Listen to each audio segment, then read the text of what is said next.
Assalamualaikum warahmatullahi wabarakatuh. Waalaikumsalam warahmatullahi wabarakatuh. Yo kawan-kawan superhero gue semuanya sekalian. Balik lagi bareng gue, host kalian yang tercinta dan tersayang Maulana Jawa. Di Journey to Superhero episode 4 kita kali ini.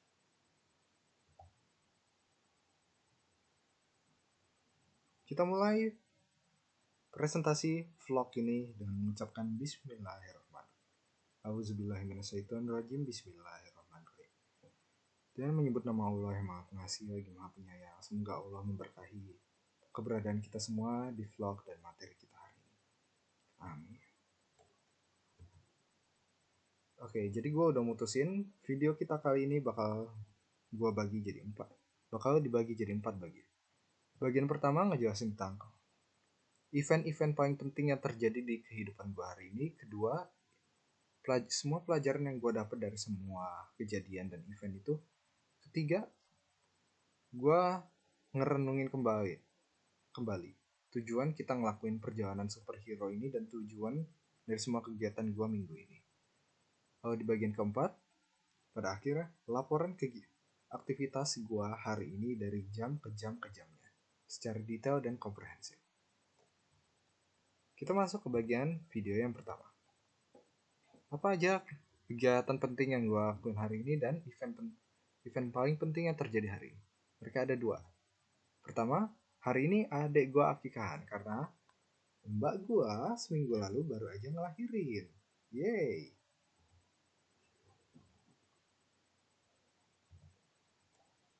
Dan kedua, kegiatan paling penting yang gue kerjain hari ini adalah gue ngerjain 2 materi vlog baru. Oke, mungkin lo bertanya-tanya, mau materi yang lo video konten vlog yang lo janjiin kemarin aja belum selesai, ngapa lo udah bikin video konten yang baru lagi? Well, konten yang kemarin ngebosenin, jadi ujungnya gue nyasar bikin konten yang baru lagi. Tapi santai, ya kemarin masih gue kerjain kok. Insya Allah besok kita akan melihat sebuah konten yang luar biasa. And mengenai akikah itu sendiri, karena hari ini akikahan ya, jadi rumah gue sibuk banget. And waktu gue buat ngerjain vlog ngedrop. Jadi hari ini kualitas manusia super yang gue kembangkan sama ini dites benar-benar di lapangan. Normalnya hari sibuk kayak gini bakal ngebikin gue jadi gusar, frustrasi, iritasi, dan gampang marah. Hari ini kualitas manusia super yang udah gue cari dan gue kembangin sama ini dites. Apa gue bisa tetap jadi orang baik dan orang yang bercahaya ketika dunia terasa kusam dan gitu banyak masalah dan gitu banyak orang toksik di luar sana dan gitu banyak kegiatan. Who knows? Alhamdulillahnya ya gue masih dalam kondisi. Sebenarnya tadi itu gue ada dalam kondisi mengerikan ya, tapi alhamdulillah sekarang gue udah baikan. Itu semua karena kalian. Kita masuk ke bagian kedua dari video ini. Apa aja pelajaran yang gue dapat hari ini? Insight yang gue dapat hari ini gue belajar tentang kebencian, rasa muak dan rasa murka, kemarahan. Gimana rasanya ngadepin alter ego dari diri lo sendiri? Gimana ngadepin musuh bebuyutan lo sendiri? Gimana cara rasanya mengerjakan hal yang benar-benar enggak menyenangkan? Ini ngebikin gue toleran sama orang yang menderita sama pekerjaan mereka. Ini bikin gue lebih compassion dan lebih ngerti. Oh, hari ini gue belajar rasanya kabur dari kewajiban. Dan di saat gue harus ngurusin kotak makan akikahan, gue malah kabur dari kewajiban dan ngambil jam buat ngerjain vlog ini. Hari ini gue belajar rasanya sibuk, bener-bener sibuk. Hari ini gue belajar karena sejak dulu gue selalu pamer ke orang, gue orangnya global, gue selalu luar negeri, gue selalu luar negeri. Sampai hari ini gue mikir, apa gue kenal lingkungan tetangga gue sendiri? Gue ngerasa gue lebih kenal dunia luar daripada dunia sekitar sini. Wait.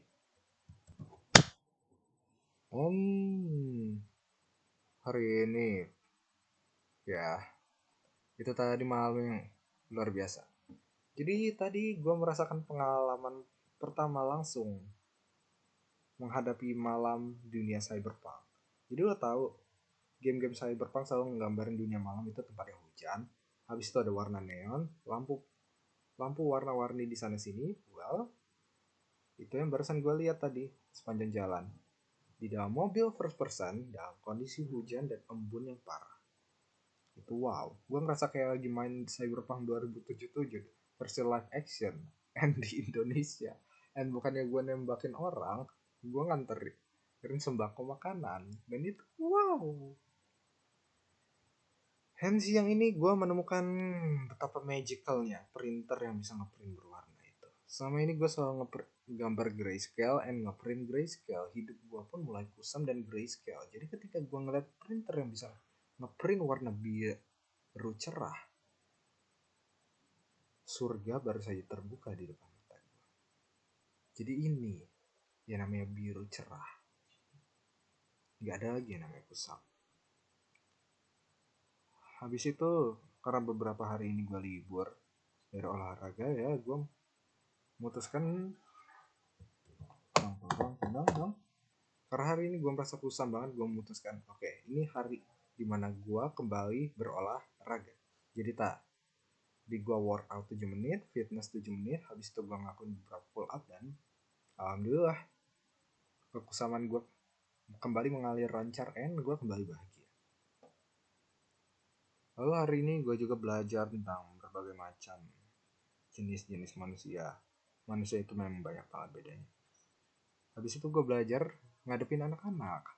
Ini pertama kalinya ada orang yang berani ngomong di depan muka gue kalau gambar gue jelek. Dan ada orang yang berani ngomong di depan muka gue kalau gigi gue jelek. Dan itu anak-anak. Cuman anak-anak yang berani sepolos dan seberani itu buat ngomong itu. Jadi gue, wow. Kebenaran baru saja terbuka di depan mata gue. Dan dari situ kepercayaan diri gue dites. Apa gue bener-bener percaya kalau kualitas gue itu keren? Atau gue cuma ngikutin orang sebenarnya? Karena selera manusia itu beda-beda.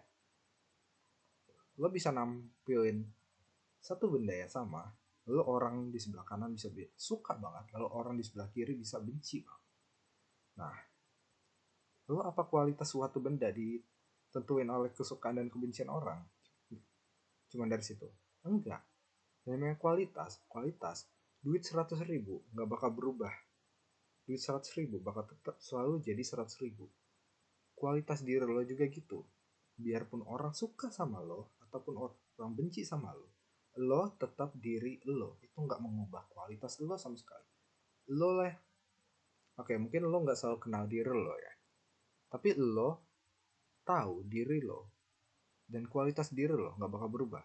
Lo lah yang menentukan apa diri lo luar biasa atau tidak. Kata-kata orang itu nggak berpengaruh sama sekali. Yang nentuin kualitas diri lo itu cuma dua, diri lo sendiri dan Allah Subhanahu Wa Taala, Tuhan sendiri. Itu aja. Habis itu hari ini gue belajar gimana rasanya jadi super kusam dan hidup di dalam level consciousness kesadaran yang rendah. Dan gue ngerasa hidup kayak monyet ketika gue dalam kondisi kayak gitu. Dan gue jadi bersyukur dengan perjalanan kita ngembangin kualitas manusia super ini. Karena ketika hidup lo nyasar jadi sebagai monyet, lo ngerti seberapa cerahnya kehidupan manusia super itu sebenarnya. Kehidupan manusia super di mana lo memegang kendali atas emosi lo sendiri, lo memegang kendali atas arah hidup lo sendiri, lo memegang kendali atas kepintaran lo sendiri dan jiwa lo sendiri dan emosi lo sendiri dan arah tujuan hidup lo sendiri. Kemana hidup lo mengarah, lo yang mengendalikan. Itu artinya menjadi manusia super. Manusia diamond, beriam, yang gak bisa dipecahkan, gak bisa dihancurkan, dan gak bisa digoyahkan oleh dunia luar sama sekali. Itu artinya menjadi manusia super. Gak ada hubungannya dengan ngebandingin diri lo dengan orang, gak ada hubungannya dengan nyombongin diri lo di atas orang, gak ada hubungannya antara diri lo ada di atas atau di bawah orang. Menjadi manusia super itu berarti Mengembangkan kualitas diri di mana lo nggak bisa digoyangin dan lo nggak bisa dihancurin. Itu artinya menjadi manusia super.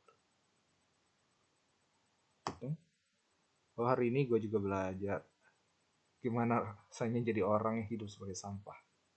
Sekarang gue relate dengan orang-orang yang depresi, orang-orang yang wibu, dan orang-orang yang simply shit and kusam. Disclaimer aja ya, wibu bukan berarti buruk. Gua wibu dan gua super. And fun fact, Elon Musk itu wibu yang benar-benar suka neko parah. Dan sebagai wibu, dia bukan orang shit.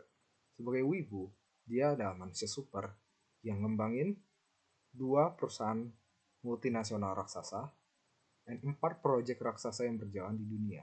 Meliputi roket ke Mars, mobil listrik paling terkenal di seluruh dunia, Neuralink, chip komputer yang nyolok langsung ke otak lu, dan Hyperloop, terowongan kereta vakum udara pertama di dunia dengan kecepatan super. Elon Musk itu manusia super dan dia wibu di saat bersamaan. Apa wibu berarti lo buruk? Enggak. Gua mau lo ngelakuin ini. Di momen lo mendengar ini, gua mau lo mengubah konotasi wibu sekarang juga. Wibu itu wibu. Wibu itu bukan baik, wibu itu bukan buruk. Wibu itu orang di luar Jepang yang suka anime. Itu pengertian wibu. Entah, apakah wibu itu baik atau buruk, lo yang menciptakan pengertian itu sendiri. Hidup itu ada di tangan lo. Dan arti dari dunia dan akhirat itu ada di tangan lo. Lo yang menentukan apakah sesuatu itu baik atau sesuatu itu buruk. Dan terakhir, gue belajar gimana rasanya kembali menjadi manusia super. Rasanya cerah. Melepaskan diri dari energi kusam Attack on Titan yang begitu berat dan begitu depresi dan begitu penuh kemuakan dan rasa amarah. Ngelepasin semua energi dari gue habis nonton Attack on Titan itu, gue merasakan kecerahan kembali menjadi manusia super. Itu gue bersyukur ke Allah Subhanahu wa Ta'ala karena itu. And itu tadi part 2. Sekarang kita nyampe ke bagian 3 dari video ini.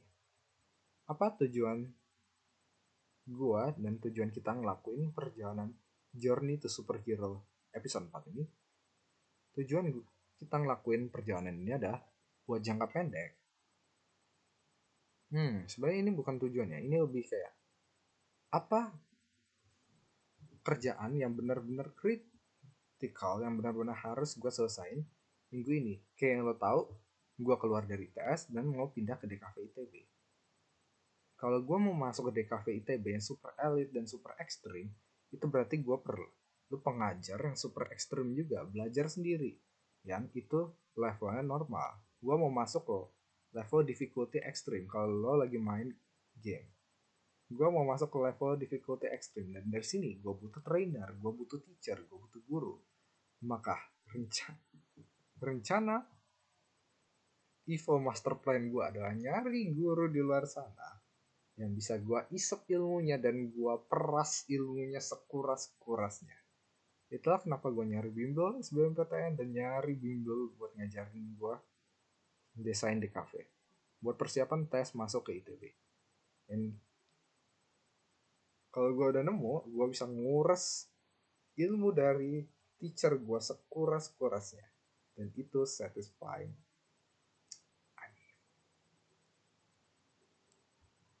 Hal ketiga yang benar-benar harus gue selesain minggu ini adalah gue harus nyiapin jadwal dan nyiapin mental yang diperluin buat medan pertempuran minggu-minggu belajar ke depan. Karena kayak yang lo tahu, perjalanan kita Journey to Superhero kita season ini itu 90 hari, 90 episode, sementara kita baru nyampe di episode 4. Journey to Superhero kita berlangsung 90 hari. Gua bagi dalam minggu. Minggu pertama kita siapin persiapan yang dibutuhin, semua bekal yang dibutuhin supaya kita nggak tersengal-sengal ngos-ngosan di perjalanan minggu-minggu berikutnya.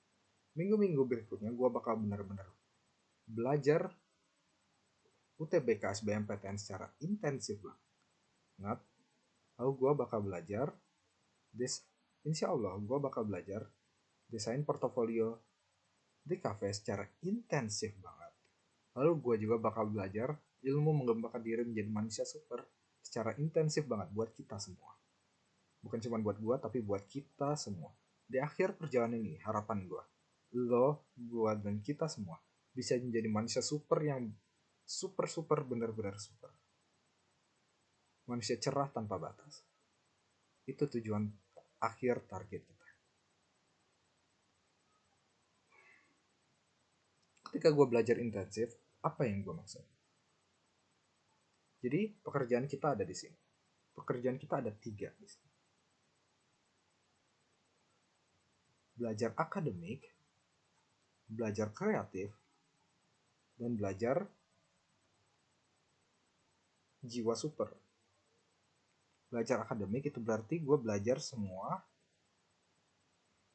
teks. Belajar akademik itu berarti gue belajar semua ilmu akademik yang dibutuhin buat ngalahin menghancurkan ngalahin itu nggak tepat. Kata yang tepat adalah menghancurkan SBMPTN sendiri. Belajar akademik secara intensif itu berarti gue mau belajar buat mencapai nilai di mana gue bisa menghancurkan rata-rata nilai SBMPTN sendiri. Belajar kreatif itu berarti gue mau bisa gambar portofolio yang super cantik, super kompleks, super wow, yang bisa menghancurkan standar rata-rata dari portofolio ITB di seluruh Jawa dan seluruh Indonesia sendiri. Belajar ilmu manusia super secara intensif itu berarti gue mencoba menghancurkan standar dari manusia normal yang kita kenal selama ini. Itu yang mau gue lakukan. Itu tadi tujuan jangka pendek kita dari kenapa kita melakukan perjalanan ini. Buat tujuan jangka panjangnya, insya Allah, bukan insya Allah lagi, gue memang pengen. Gue pengen kita semua jadi manusia super. Jadi manusia super cerah yang bisa membawa kecerahan ke dunia yang kelam ini.